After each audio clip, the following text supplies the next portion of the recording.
Cette vidéo est sponsorisée par NordVPN, le grand retour avec une grosse nouveauté.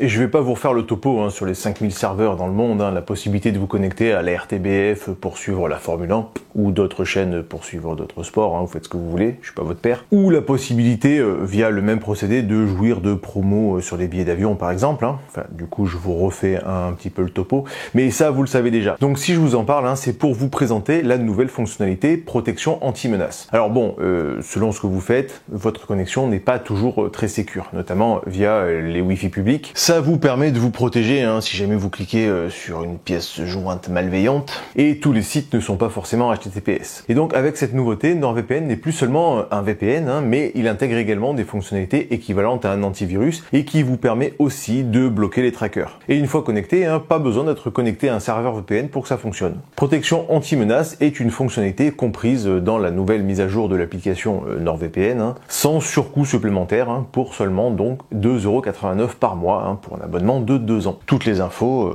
en description. Une des astuces couramment utilisées pour faire une bonne histoire, c'est de placer son protagoniste dans un univers qui lui est étranger. Harry Potter qui découvre un univers de magie, Bilbo et Frodo propulsés dans un univers qui les dépasse, Sandra Bullock dans Le secret de la cité perdue, une écrivaine qui sort jamais de chez elle envoyée en terrain hostile, la jungle, et sans Dwayne Johnson en plus, Sandra Bullock, une astronaute débutante dans Gravity, Sandra Bullock dans All About Steve. Je veux pas détester moi. C'est quelque chose d'assez courant, pas obligatoire, mais souvent utilisé justement parce que ça crée des situations compliquées à résoudre pour le protagoniste. Il peut être le seul à être perdu dans ce monde et être aidé par des personnages plus à l'aise comme Aragorn ou Kowalski, des vétérans aguerris qui vont les aider à grandir et affronter leurs peurs, mais ils peuvent aussi être plusieurs à être largués et devoir relever les défis ensemble, comme Harry et ce gros nul de Ron Weasley, ou Frodo et les autres hobbits. Ça crée de la tension dramatique, des enjeux, et c'est une mécanique très efficace qu'on retrouve dans un grand nombre de récits. C'est un classique, c'est redoutable et il ne faut surtout pas s'en priver. Et ça, les scénaristes de Jurassic World l'ont parfaitement compris. En effet, tout au long du film, ils utilisent avec brio cette technique en plaçant les personnages dans un environnement inconnu, hostile pour eux, créant de la dramaturgie. Mais ils ne se contentent pas ici de jeter un personnage ou deux, ou même un petit groupe. Non. Là, ils balancent la totale. Tous les personnages principaux sont totalement largués. C'est Raoult au milieu d'une crise sanitaire, les gars. Nébuleuse totale. Mais là où c'est fort, c'est que c'est pas seulement eux. Les personnages secondaires sont eux aussi aux fraises pour créer encore plus de tension. Les personnages censés être des spécialistes sont des poules devant un réacteur nucléaire. Les animaux du parc évoluent dans des environnements totalement inadaptés. Les rôles secondaires, les figurants, jusqu'aux techniciens du film, aux scénaristes ou aux personnages background, absolument tout ce qui bouge ou respire dans ce film est placé dans un environnement qu'il ne maîtrise absolument pas du tout, hostile et inconnu pour lui. Le danger est partout. C'est juste splendide.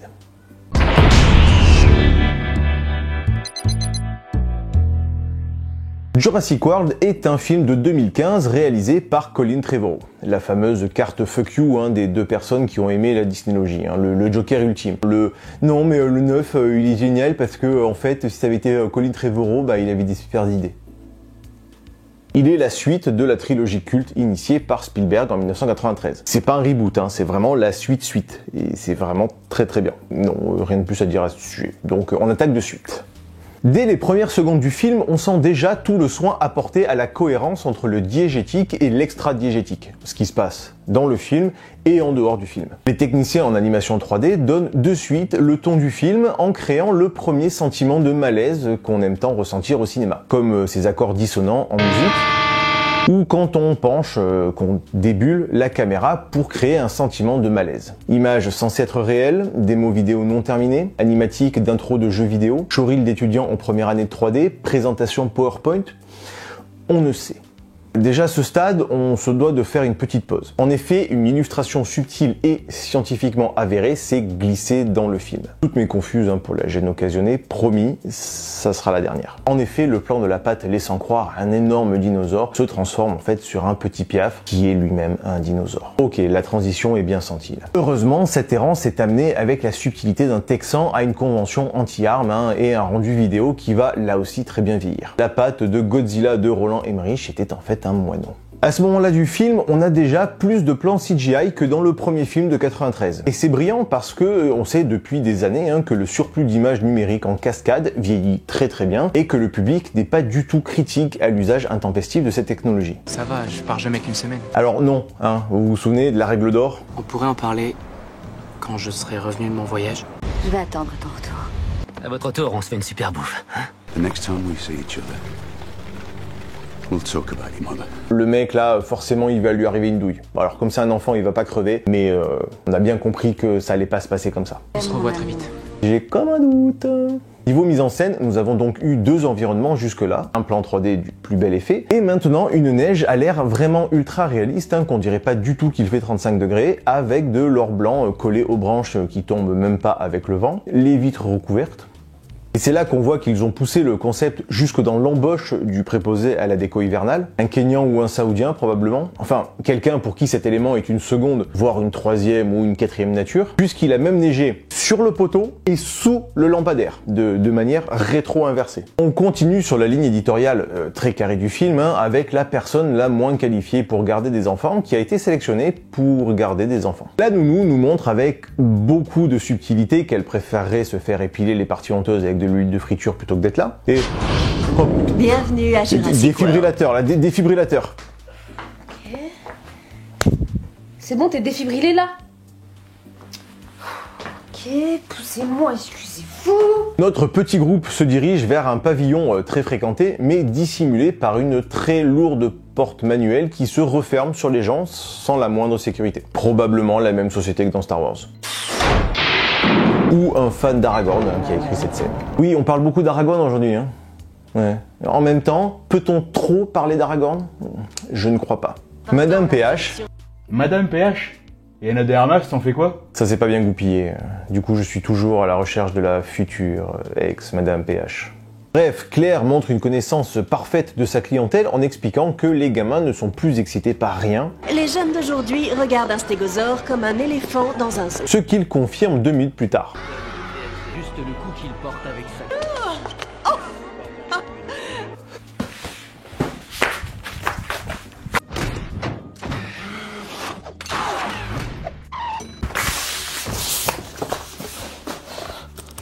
Mais qu'est-ce que tu fous?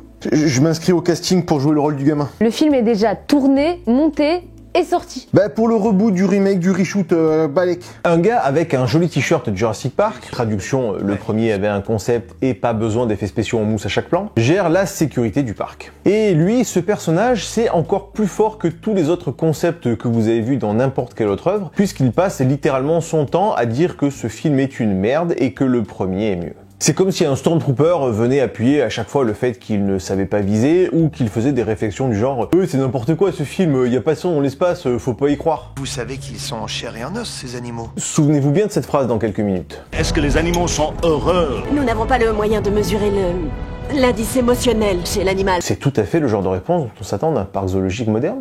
Si. Mais si, on le voit dans leurs yeux. On présente l'abomination ambulante qui va être le centre de toute la péripétie du film. Et vraiment, quand on voit la liste de tout ce qui a été mis en œuvre, on comprend vraiment pas comment ça peut merder. Personnel parfaitement qualifié. Un des soigneurs a failli laisser un bras. Sécurité irréprochable. Les patrons jouent à fond leur carte sécurité avant tout, c'est très très bien ça. Elle va faire cauchemarder les parents, c'est fantastique. Le dresseur en chef du parc, qui est un ancien militaire, forcément c'est un américain, un scientifique, n'a pas été mis au courant de la création du monstre dont l'éducation bien entendu a été faite dans la plus pure logique. On va y revenir. Mon clos est bien sécurisé au moins. Nous avons engagé les meilleurs ingénieurs structures au monde. Comme on l'a très bien vu jusque-là, les meilleurs dans absolument tous les domaines. On découvre alors Owen Star-Lord, l'ancien militaire, qu'on ne sait pas quand est-ce qu'il a pris son métier, qui fait du dressage. Parce que oui, quand tu as été Navy, tu sais tout faire. Les études, c'est pour les fragiles. Et le dressage, Bon, en vrai, si t'as grandi avec Flipper le dauphin, tu sais que ça doit pas être si compliqué d'éduquer une bestiole. Un autre militaire, encore plus militaire, débarque. Oui, parce qu'une entreprise, encore plus quand il s'agit de gérer de la sécurité, c'est tellement facile à faire rouler droit que foutre un soldat sans réelle légitimité ni utilité, c'est exactement ce qu'on fait tous pour éviter de payer ces branleurs de RH à rien foutre, c'est bien connu. Comme Bobby Marines s'ennuie à tourner en rond, il complote, il conspire et forcément les idées brillantes fusent. Il se dit que des lézards primitifs qui obéissent vaguement très vite fait à un clic pourraient très bien faire des armes super contrôlables, des super soldats. La nature a conçu la plus efficace de toutes les machines à tuer il y a 75 millions d'années. Et là, on découvre qu'ils obéissent aux ordres. Ah bah Captain America ça aurait une autre gueule, c'est sûr. Là, c'est carrément l'ingénieur sécurité en chef qui supervise personnellement le nourrissage des dindes tueuses. Et bien entendu, il se fait happer. Et donc Peter Quill applique à la lettre le protocole en se jetant dans l'arène sans la moindre sécu.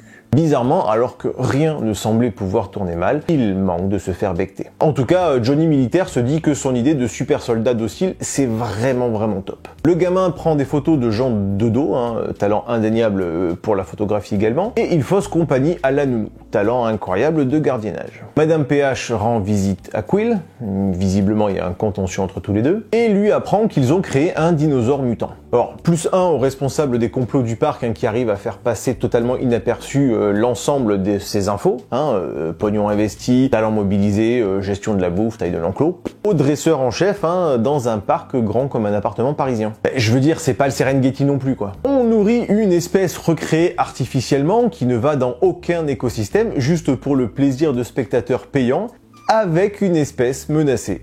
Juste pour le show. Un truc que même le vaisseau de Snoke à côté c'est crédible, c'est impossible. Patoche dans une bassine, que même des dauphins deviendraient fada dedans, et là c'est carrément les tribunes qui descendent sous le niveau de l'eau. Alors là, à moins de 250 millions de visiteurs par an, tu la rentabilises jamais une installation pareille. C'est impossible. Donc là, si on compare à la taille du requin blanc, qui est toujours une espèce protégée, le truc là fait donc juste 87 mètres de long. On fait de la prévente de billets depuis des mois. Ah non, il n'y a pas de complot en fait. Juste le monde entier est au courant sauf lui. Le mec est juste teubé, donc il n'a aucune conscience du monde qui l'entoure. Et donc comme ça se fait absolument partout dans ce genre de cas, on attend qu'elle soit adulte pour commencer à la dresser, la comprendre, ou même demander l'avis d'un spécialiste. Ça pose un problème? La bestiole, déjà pas bien équilibrée à la base, a grandi en captivité sans le moindre contact extérieur, et on sait bien maintenant que le confinement ça te fait pas du tout siffler la soupière. Mais Madame PH trouve quand même que bon, on lui en demande un peu trop beaucoup.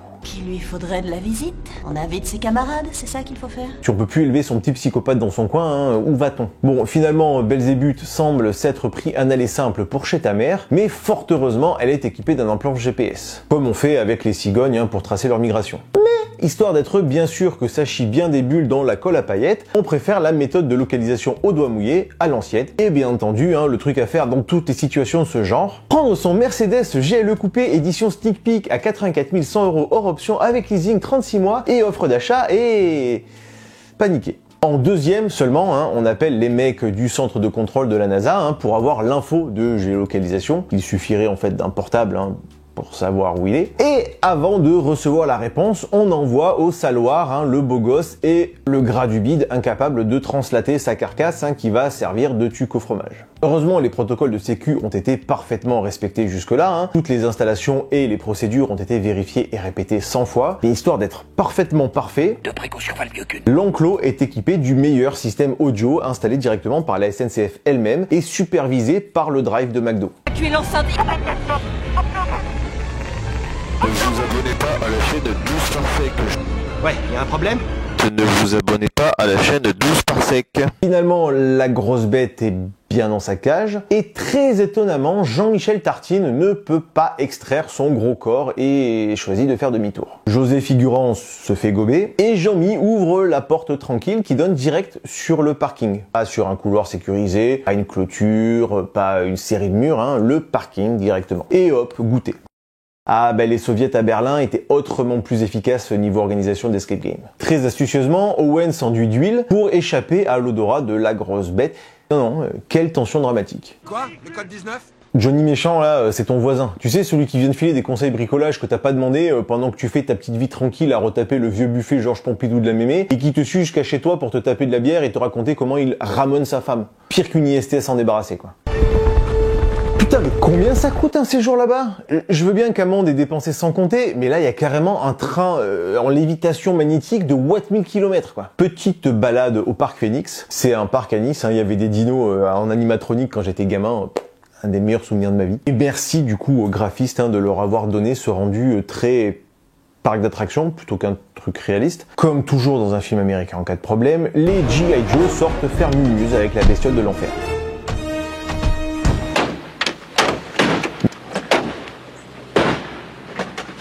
Mais ça va, ils ont sorti les nerfs. Owen est vraiment très chonchon parce que c'est un Américain et un ancien Navy. Il veut donc régler le problème avec des pistolets, des gros piou-piou, parce que c'est comme ça qu'on règle absolument tous les problèmes. Vous la chassez avec des armes non létales. Et heureusement pour l'expérience de labo, une arme est encore plus efficace, le capitalisme.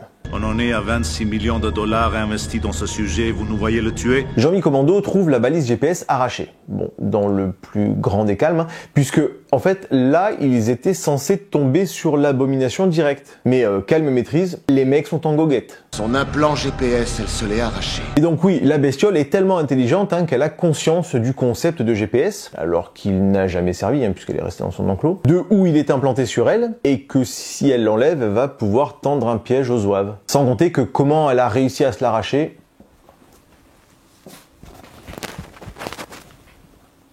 mystère. Comme à ce moment du film, les spectateurs commencent à s'arracher des bouts de visage pour oublier l'indigence du scénario, on balance une petite concession. Comment a-t-elle pensé à faire ça? Ah ben ouais, on se demande bien, Ponctué de la fameuse réponse magique d'un mec qui en sait autant que toi et moi. Elle s'est rappelée où on l'avait posée.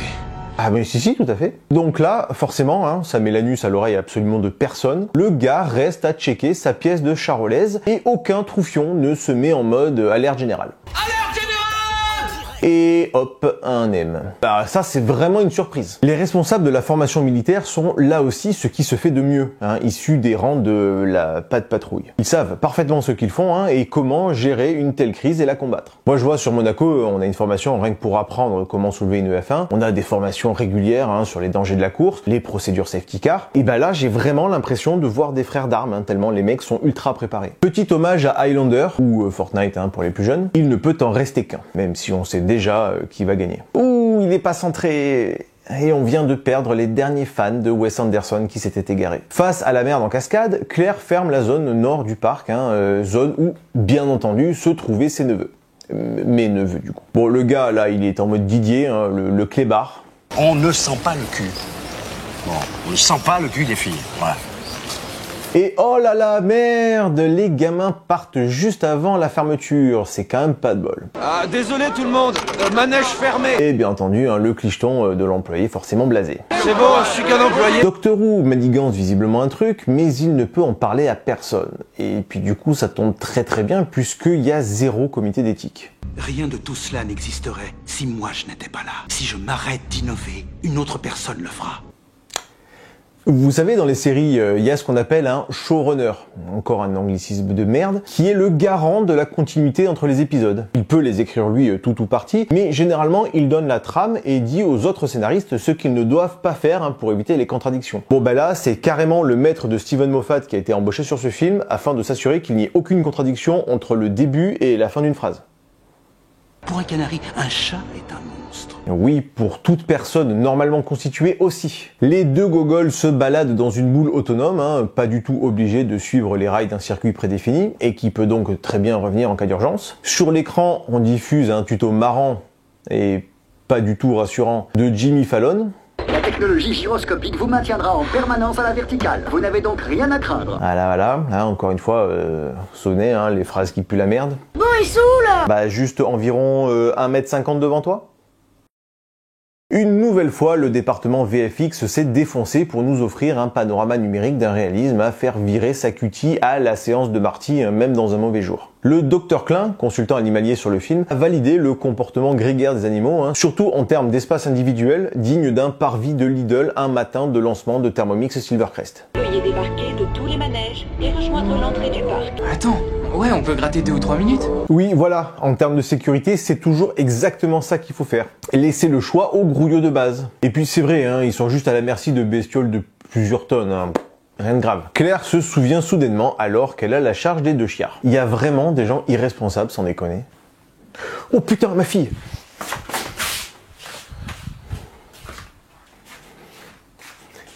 C'est bon, c'est pas mon jour de garde. Mais même...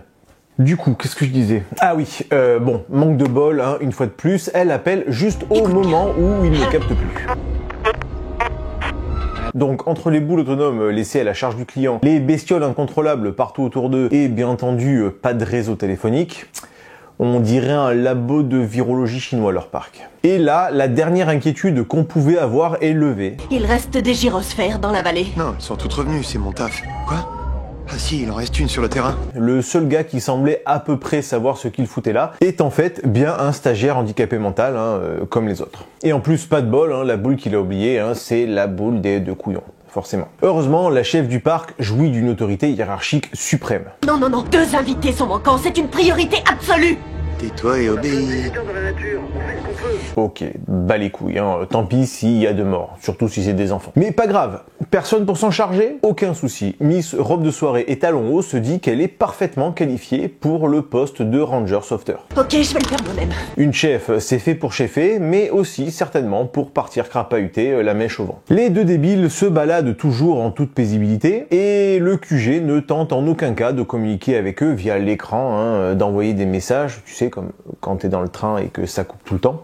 Ou carrément de prendre la main dessus parce que une clôture est éclatée et absolument aucun techos sur place, hein, juste pour s'inquiéter un petit peu. Et le bas de plafond, hein, se dit let's go. Alors bon, les responsables du parc brillent déjà par leur talent inné en résolution de problèmes, mais lui, c'est clairement la suite logique, hein, d'Einstein et de Hawking. Mais le génie est de famille, visiblement, puisque la stratégie de Madame PH consiste à partir en quête de Star-Lord au zbeul total. Elle aurait pu demander direct au garde avec qui il était 3 minutes plus tôt de le retenir, mais le côté aventure, c'est toujours plus sympa. Comme on s'y attendait pas du tout, hein, de manière très surprenante, le dino veut jouer au foot avec leur cul et chasse envers et contre toute logique de la prédation. Je me avant d'attaquer. Finalement, le culbuto impossible à se retourner se retourne, et Godzilla mange la proto-tortue. Et la vitre à l'épreuve des balles est en fait à l'épreuve de mon fiac. Les deux chiards parviennent à s'échapper, et ils sautent la cascade qui tombe là totalement par hasard. Mais l'abomination se dit que sauter, ce qui est l'équivalent d'un tabouret pour elle, c'est vraiment carrément trop dangereux. Et puis l'eau doit être froide, hein, en plus elle vient de manger, hydrocution, tout ça. Et en plus elle a les bras trop courts, hein, pour se mouiller la nuque avant d'aller se baigner, donc elle fait demi-tour. Bah quoi, on peut être un prédateur et respecter les consignes de sécurité. Zach, au lieu de s'excuser d'avoir failli canner, hein, parce qu'il a désobéi à toutes les règles de survie les plus élémentaires, félicite son frère d'avoir pris des risques inconsidérés pour se sauver d'une situation où il n'aurait jamais dû se trouver. Et il rit. Star-Lord vient alors murmurer à l'oreille d'un brontosaure mutilé pour absolument rien. Parce que bon, la base d'un prédateur, hein, c'est de grailler, pas de mettre des coups de griffe sans même taper dans le buffet derrière. Elle les dévore pas.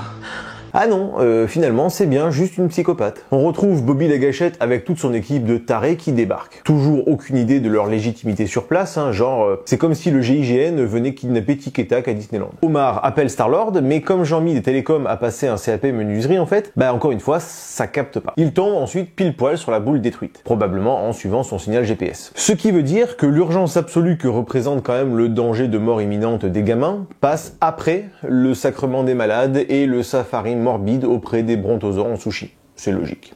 Le truc fait des étincelles de la mort, donc la batterie doit encore être chargée de quelques centaines d'ampères, et Gugus vient y foutre les doigts, pépouze, tout ça pour venir gratter un chicot qui fait la taille de mon fémur droit, hein, et donc visible depuis l'espace, des fois qu'on n'ait pas compris que c'était bien l'aberration qui avait fait ça. Madame PH pleure parce que son neveu a cassé son téléphone, et donc elle ne voit pas les empreintes d'1 mètre de profondeur dans la boue à environ 30 cm de ses magnifiques yeux verts immenses et cristallins. Bien entendu, c'est Hollywood, donc les personnages devinent absolument tout ce qu'ils ont besoin de savoir et l'expliquent de manière très explicite pour que nous autres, stupides créatures passives devant notre écran, comprenions bien ce qu'ils avaient compris et pas autre chose. Oh mon Dieu, ils ont sauté! Par contre, dans l'intérêt du scénario, elle n'est pas assez maligne pour comprendre que gueuler n'importe comment n'est pas une bonne idée face à un prédateur de 37 mètres de haut. Chris Pratt explique alors que les talons dans la jungle sont un problème et elle règle le problème de mouvance translationnelle en milieu hostile en remontant ses manches. Encore un véhicule qui fait des étincelles, mais putain sérieux, un truc qui fait des bélugues comme ça, vous vous approchez pas. Vous allez finir à la plancha si vous touchez ce genre de truc. Vous irez faire les malins à chanter le lundi au soleil après, ça va être marrant. Mais vas-y, fous les deux doigts dans la prise directement, ça sera plus efficace. Petite musique de John Williams qui va bien et il découvre les vestiges de l'ancien parc. Là, c'est le moment exposition de milieu de film. Il faut faire le point sur les trous du scénario et relancer un peu la tension en expliquant tout pour nous autres pauvres demeurés. Les radiations thermiques l'attirent. Notre plan d'évacuation rassemble tous les corps chauds au même endroit. Notre méchant débarque et explique enfin ce qu'il fout là. Votre programme visait à tester leur intelligence? Oui, je bosse depuis 2 ans sur un possible usage des Raptors. Slumdog Millionnaire lui dit que c'est hors de question. Aucun Vélociraptor ne sera lâché sur cette île. Mais finalement, c'est ok. D'accord. Et les 2 gars de la sécu sont vraiment en toute décontraction, détendus du gland. Je peux vous dire que quand Tata Simone a perdu sa hanche en plastique en canyoning l'année dernière, les équipes étaient autrement plus mobilisées pour la retrouver dans la rivière en crue. Ah mais voilà pourquoi c'est en panne, c'est du Kawasaki. Après 30 piges sans tourner, 2 coups de tournevis se font repartir le moteur à combustion, parce que l'essence est restée dans le réservoir. Heureusement, le couple de génies tombe pile sur l'ancien garage, mais la bébête les a suivis. Envoyez le confinement. De vraies armes cette fois. L'unité est déjà en mouvement. Ah mais il y a encore une unité? Mais moi je pensais que c'était fini cette histoire. Et c'est quoi? Des mecs de la CGT? Ils avaient fini leur semaine de 12 heures et ils étaient en pause? Ils faisaient du molki en team building? 2 gars tout seuls sont capables de la retrouver, mais pas une unité formée.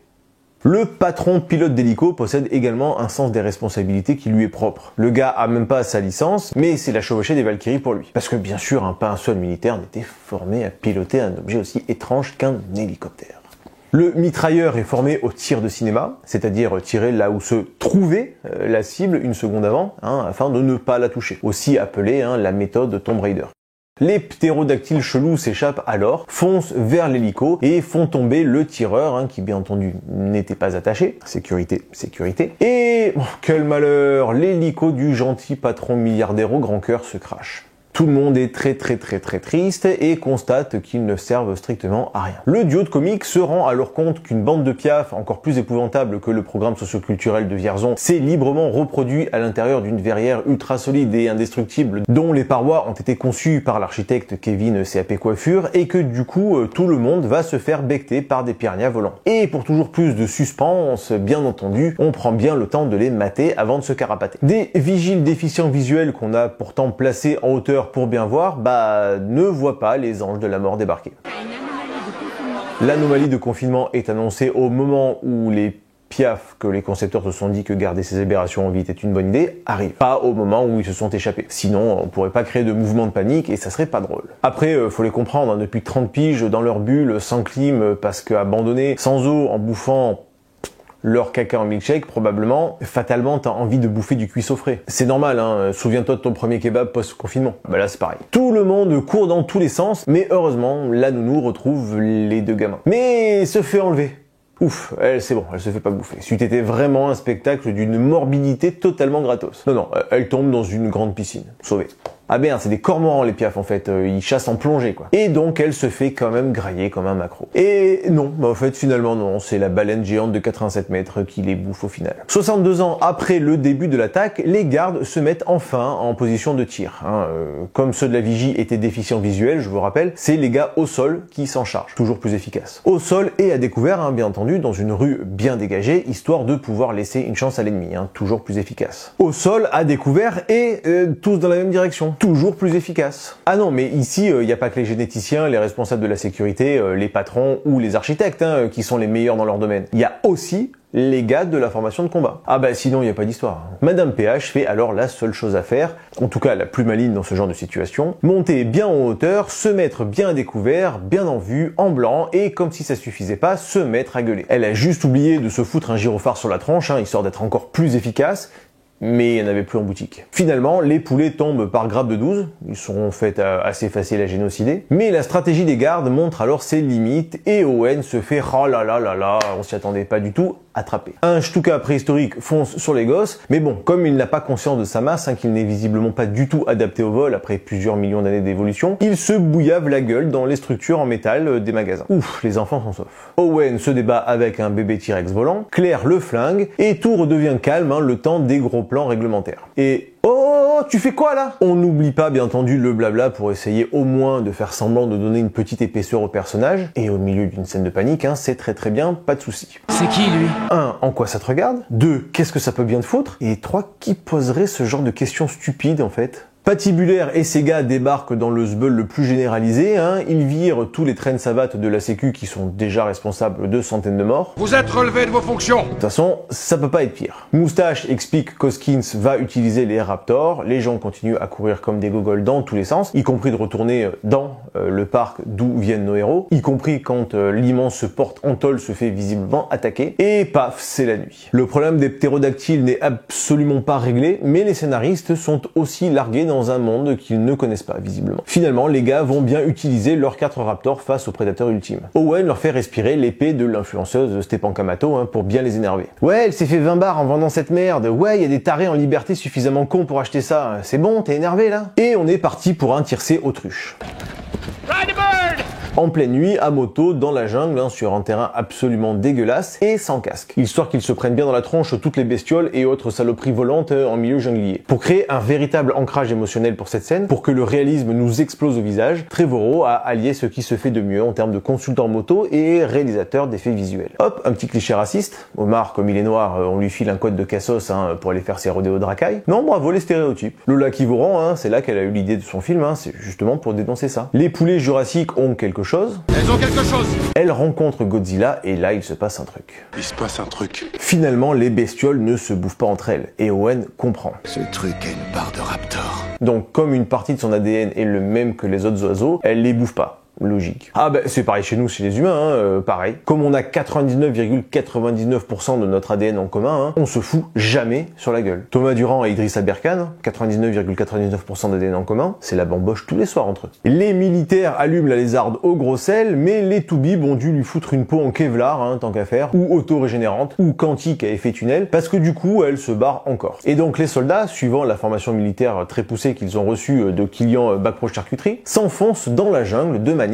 tout à fait sécure et dominatrice et oh ben ça alors on s'attendait pas du tout, fini sans apéricube goût abruti. Mais pas Star-Lord, hein, qui doit avoir de l'ADN en commun avec Podamron, hein, pour jamais s'en prendre une dans le hasard du chaos le plus total. C'est impossible. Bon ok, il se prend quand même un missile dans la tronche, hein, parce que c'est vraiment l'arme la plus parfaite, hein, contre des petites bestioles très vives et invisibles, mais il s'en sort sans un épi dans la mèche. Omar se barre, mais les gars lui volent son quad, hein, comme des gros lâches, et il doit se planquer dans une souche pour échapper au Raptor. Zéro reconnaissance, hein, le dino tente quand même de le bouffer. Owen fuit la zone sans attendre son pote, toujours à l'arsouille, hein, sans la moindre visibilité, et Madame PH sort la plus belle phrase de l'humanité. Je lui mens pas, je le rassure. Bien sûr que non, je t'ai pas trompé avec ta sœur. Quoi? Je mens pas, je la rassure. Puis on voit que le parc est soudainement vide, hein, sans trop savoir ce qui s'est passé. Hoskins lâche toujours pas l'affaire sur ses soldats sauriens, et oh là là là là, on s'y attendait pas du tout, fini en nuggets sauce samouraï pour Dino. Notre petit groupe se fait chasser et encercler, mais Star-Lord reste leur papa quand même, donc il réussit à les calmer. Godzilla revient et les Raptors l'attaquent. Bagarre, bagarre. Mini Sheldon annonce que 3 poulets et demi ça va pas suffire. Il nous faut plus de dents. Donc Madame PH court libérer d'autres prédateurs. Ouvrez l'enclos numéro 9. Elle insulte gratos Moustache. Non mais prenez une décision pour une fois dans votre vie. Mais j'aime bien quand elle me parle comme ça.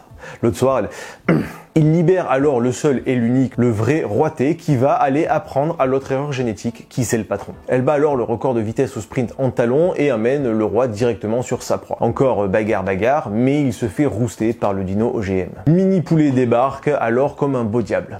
Bagarre bagarre bagarre, et le poisson baleine requin et dinosaure derrière vient finir d'achever la pauvre créature qui avait rien demandé mais qu'on sacrifie pour le divertissement des clients du parc, mais aussi des spectateurs, nous. Le parc est ruiné, on soigne les blessés, les parents arrivent retrouver leurs gosses, les deux sœurs se font un câlin, hein, même si tout cet immense merdier est 100% de sa faute. On fait du ouin-ouin et putain, je veux me noyer dans tes yeux le reste de ma vie. Et dernier plan sur le véritable héros de toute cette merde, le seul et l'unique, le roi. Et fin. Voilà. Encore un immense condensé de génie, de savoir-faire et de respect du spectateur, offert par Rick Jaffa et Amanda Silver, scénaristes et producteurs, de la saga La Planète des Singes notamment. Ce qui prouve bien, s'il était besoin de le rappeler, qu'un CV ne signifie absolument rien. Et que le génie est partout. Je suppose.